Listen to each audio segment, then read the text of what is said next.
The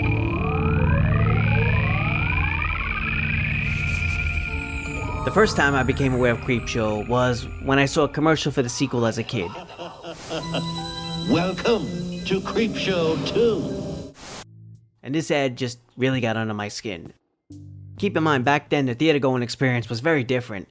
Smoking was still allowed in the lobby, getting a decent seat for big movies was a nightmare, and most times the theater was just insanely dark, so you had no clue who or what you were sitting next to. This TV spot planted a creepy idea in my young mind. We'll be seeing you. What if this demented freak was sitting next to me while I was watching a movie? Not exactly a pleasant thought. Still, I credit the Creepshow movies as yet another early spark that led to my interest in horror comedy. They're a mix of everything I love. You have spooky elements, monsters, zombies, old school animation, and even an awesome comic book framework. In fact, the movies are an homage to the EC horror comics from the 1950s. The original Creepshow, which is my favorite of the two, came out in 1982, and the sequel came out in 1987. Between the two films, there was a powerhouse horror lineup, which included Stephen King, George Romero, and practical effects from Tom Savini.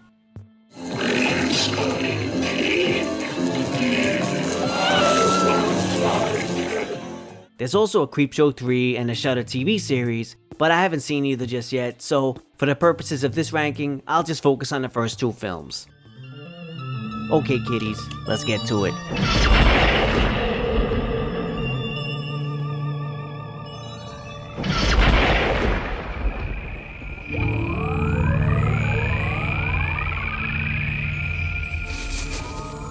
Number 8 on my list is Old Chief Woodenhead. This one starred George Kennedy, Dorothy Lamour, and Holt McCallany. I also noticed the very young Don Harvey, who I'm mainly familiar with from Better Call Saul. I know who you are. You know who you are. Let's just get past that. Academy Award winner George Kennedy is the big name here. He's famous for roles in films such as Cool Hand Luke, The Dirty Dozen, and of course, the Naked Gun series. The story is about a couple who run a small convenience store in a town that's basically dying. It's actually pretty depressing. All that's left is cliche tumbleweed.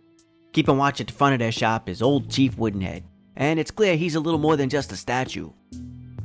We get an interesting setup which involves a local Native American elder named Ben. He gives the kindly older couple a bag of sacred jewelry as collateral for his tribe's dead. However, his tribe is dishonored by his horrific nephew, Sam Whitemoon. Go ahead, boys. Take what you want. And along the way, he spends an obnoxious amount of time admiring his own hair and dreaming about going to Hollywood. This hair is gonna get me paid and laid. This gun-toting maniac ends up robbing and killing the poor couple. None of this is fun to sit through necessarily, but the point of it all is to eventually see these guys pay for their crimes.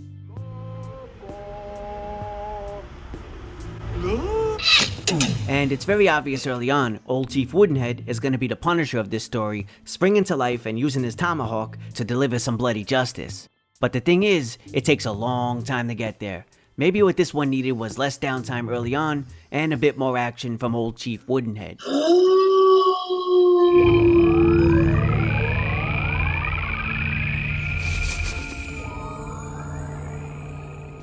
Number 7 on my list is The Lonesome Death of Jordy Verrill.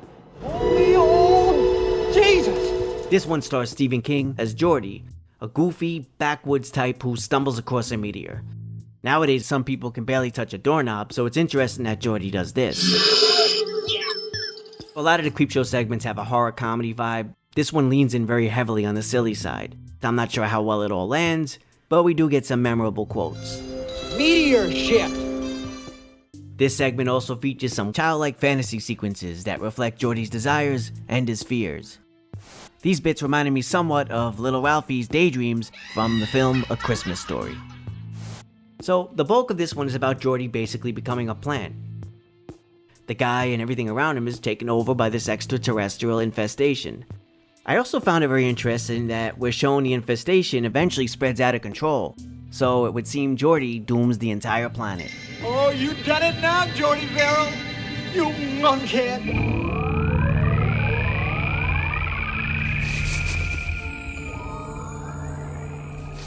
Number 6 on my list is Father's Day. This one is about a wealthy family who meet for their annual dinner, and of course things go off the rails and people lose their heads. but I'm getting ahead of myself. We're told a tale about the trials of their great Aunt Bedelia and her struggles with their abusive, monstrous father Nathan, as portrayed by character actor John Lormer, who you may recognize from roles in both the classic Twilight Zone and Star Trek. It's an open secret Bedelia killed her father during one of his many tantrums where he was demanding his cake.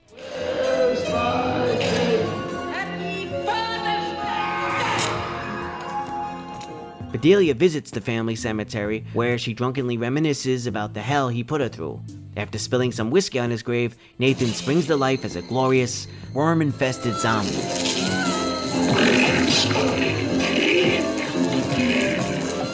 The remainder of the segment plays out as a spooky slasher, and it hits all the right notes. Zombie Nathan goes after his relatives one by one, and we go along for the ride. Tom Savini's creature work is top-notch as always, and the colorful lighting and comic book style effects are a true standout. And if all that's not enough for you, there's even an awesome disco dance scene between Elizabeth Regan and legendary actor Ed Harris. Whoever said disco was dead by the time the 80s rolled around apparently hadn't seen Creepshow. This scene is right up there with Crispin Glover's dance bit from Friday the 13th, the final chapter. If this doesn't give you good vibes, then nothing will.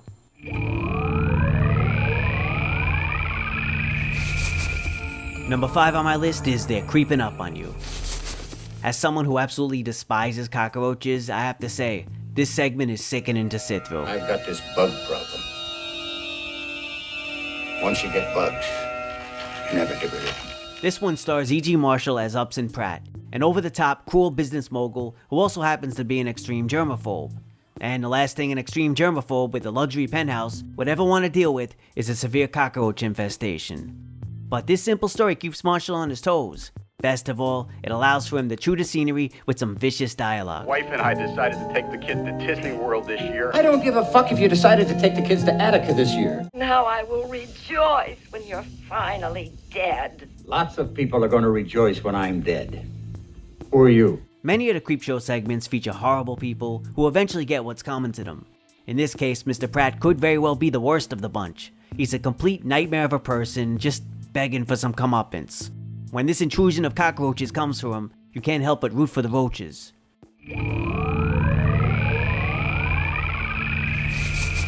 Number 4 on my list is The Hitchhiker, which stars Lois Chiles as Annie Lansing and Tom Wright as the Hitchhiker.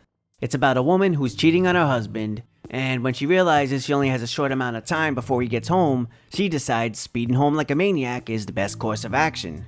But along the way, she smashes into a hitchhiker. After killing the man, Annie panics and drives off, making this a hit-and-run incident that will haunt her to the very end. What I really dig about this story is it plays on the idea that Annie's conscience is eating away at her. She continues to encounter the very same hitchhiker, but he refuses to stay dead. So it's sort of like a grisly urban legend. Thanks for the ride. The hitchhiker is relentless, and the more he goes after Annie, the more he gets pulverized. It's definitely one of the more gruesome segments between the two films.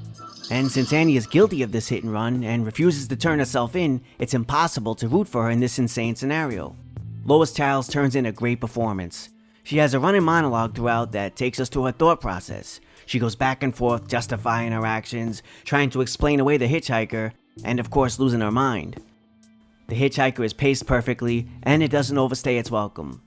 Also, Stephen King shows up again, this time for a quick cameo.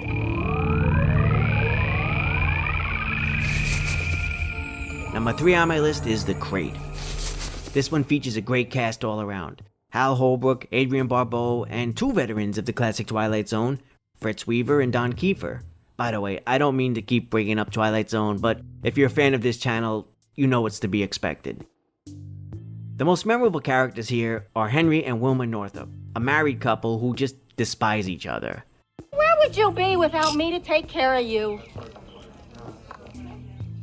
This was a really fun and over-the-top performance from Adrienne Barbeau.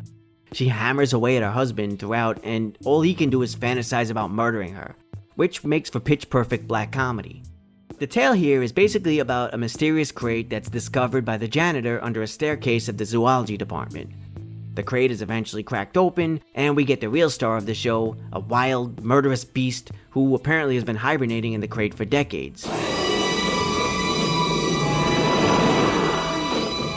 I also found it interesting that this monster seems to really love his crate. He has the chance to escape and run amok, but he continually goes right back to his crate. We're introduced to a good amount of characters throughout, but to my surprise, the crate beast actually doesn't wipe everyone out. He does kill more than enough people to fulfill the kill count for most horror fans. In fact, according to the Creature's Creepshow wiki entry, his hobby is literally killing. So, there you go, says it right there. Also, apparently his name is Fluffy, which is adorable.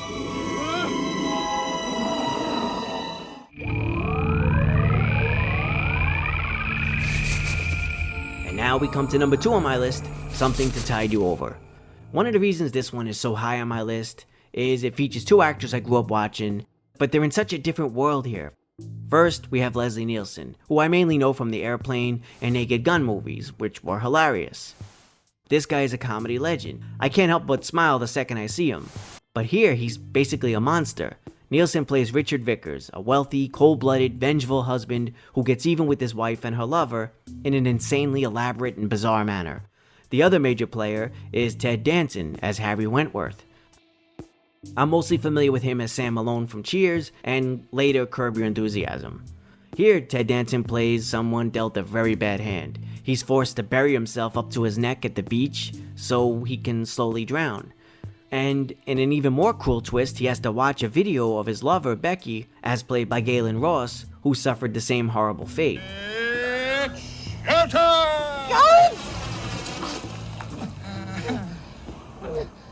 The obvious issue here is most sane guys would have simply divorced their wives and that would be that. But that would be way too simple for Mr. Vickers. This guy is completely sinister. He delights in tormenting his victims. Thankfully, the story doesn't just end with the deaths of Becky and Harry, because in Creepshow, the dead rarely stay dead, especially when they're given a reason to come back in zombie form and take revenge.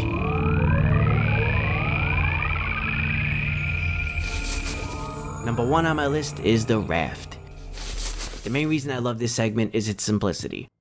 The Raft is essentially a short teen horror movie which feels like a bunch of young people who have some truly horrific luck. The real star of the show is an oil slick-like creature. Initially we see it take out some birds, but it seems so slow moving. We soon find out it's actually deadly, especially in these circumstances. These kids are alone and trapped in a remote location with no hope of help. This creepy mass of God knows what doesn't take prisoners, and it's certainly one of the more creative creatures in the Creepshow movies. When they lose one of their friends early on, it sets the stage for just how brutal this creature is. This creature is patient and relentless, and as it picks off these young people, the kills aren't just gross, they're even painful. The Raft was originally a short story by Stephen King, which was published back in 1982 in Gallery magazine. So the story had been out there, and the film adaptation was pretty faithful to the source material. One aspect that's played up a lot more in the short story is the creature's ability to lure in its prey. So it's a lot more clear that this creature is a true predator. For example, at one point in the original story, Rachel is basically hypnotized by what she describes as beautiful bands of color on the surface of the oil patch. She can't help but touch it, and then she's eventually pulled into the water and devoured. In the film, that same trick could be happening, but all we get is these little subtle animated glimmers. This segment is pretty damn bleak, but it works. It's filled with tension throughout, it has the perfect setup, and it closes out strong. As I mentioned earlier, the first movie may be my favorite, but this segment from the sequel is my pick for best of the bunch. No matter how many times I see it, it still manages to keep me on edge. The scares come twice as quickly in Creepshow 2, rated R. We'll be seeing you. So, that's my ranking of the segments from Creepshow and Creepshow 2. I'm curious, how would you guys rank these stories, and which was your favorite from the movies? Feel free to let me know about it in the comment section below. Until next time, stay safe, be well, and take care. Later.